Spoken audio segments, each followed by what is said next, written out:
I'm an artist who works in the medium of choreography, and that does not exclude any context for working as an artist in choreography. Black Flags, insofar as it is reproducible, is unlike any other choreography. There are objects like the robots, for example, that are a choreographed object. Yeah, the robots have received a choreography. They perform an extra human or superhuman spectacle.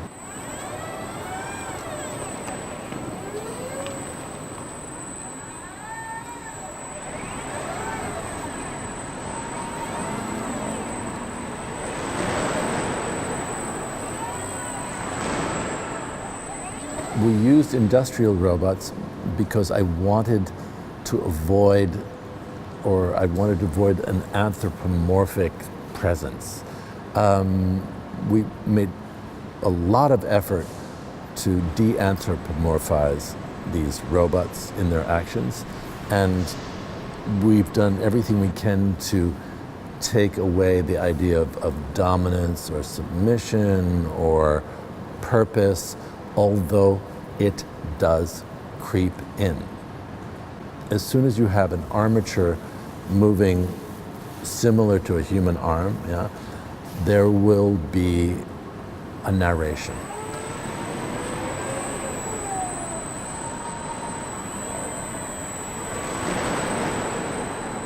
I see the robots as support for the flags. The flags are the actual choreography. The choreography is between, on one hand, the robot, the flag, and the air in the room. So air is the third invisible player. You have to basically choreograph the air and the flags.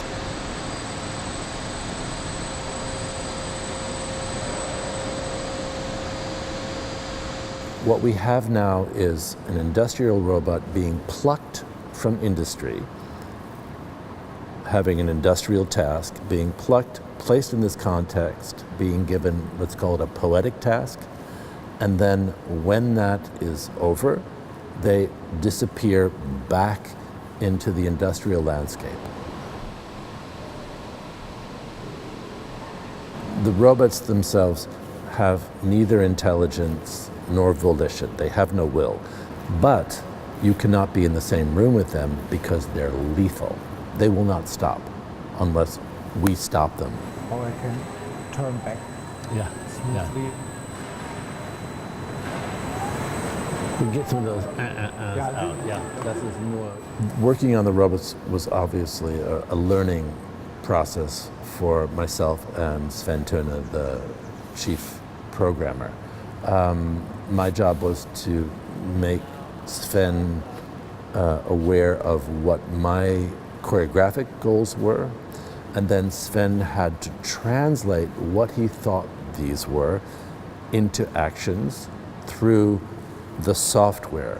And you have to keep track of thousands and thousands of commands, movement by movement.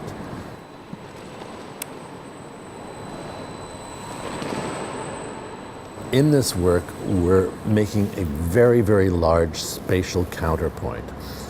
And there is a very conscious alternation between extremely complex, I want to say counterspatial actions, and very formal, very clear geometric patterns that are probably only performable by a robot, with that kind of beauty and precisions, perfect horizontalities, changing level and angle at the same time, very oblique turns without disturbing relationships. They can hold still, one part still while moving in another direction. There's a distribution of forces which is really unique and very appealing and intriguing to watch.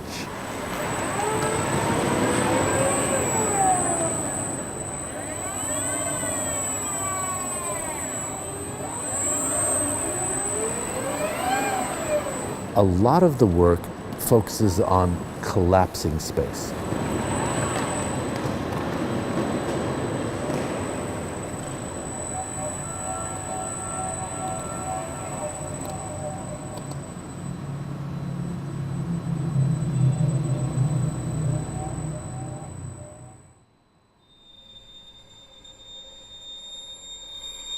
A choreographic scene, like the film Alleinigung, is a observation of a kind of choreography that can only be performed by humans.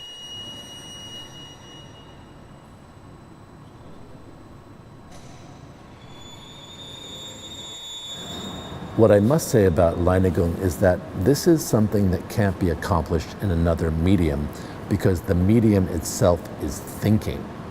The medium is forming its own state out of an agreed upon set of rules. Yeah? It all has to do with grasp, yeah, and threading into space.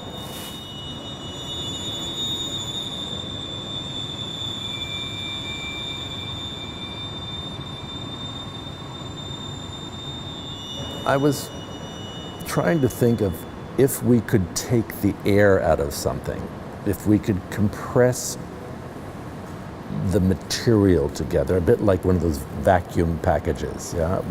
We'd have a kind of a singularity which contained all these potentials that obviously couldn't work in an expanded space. It's another kind of interaction. So all the space and a great deal of the time is removed.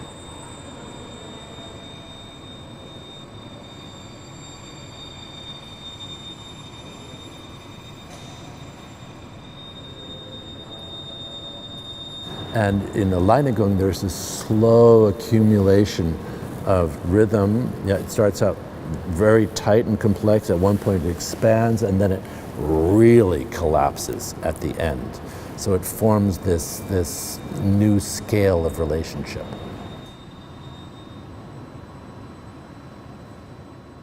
Towards the diagnostic gaze is I want to say, very primitive MRI.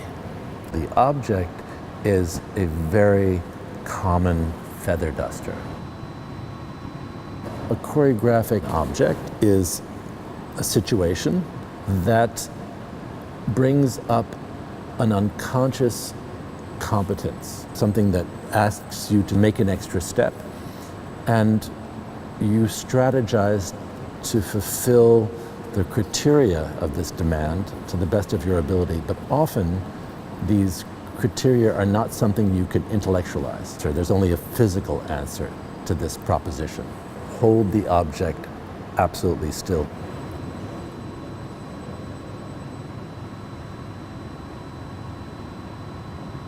The feather duster translates your motion into the motion of another object. But the fact that you cannot hold the feather duster still is like a vanitas, a reminder of your unique status, that you are human and you are mortal.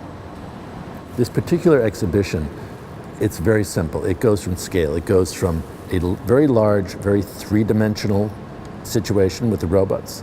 In the next situation, the space collapses to some degree, increasing its dimensional complexity. And in the last work, when you hold the feather duster, so the third duet, big spatial duet, tight spatial duet, and then the last one, you've collapsed. There's no more space anymore between the two players, which would be the object and yourself. And you're looking at an internal space. So you've gone bum, bum, and actually gone inside. So space has inverted itself in this particular exhibition.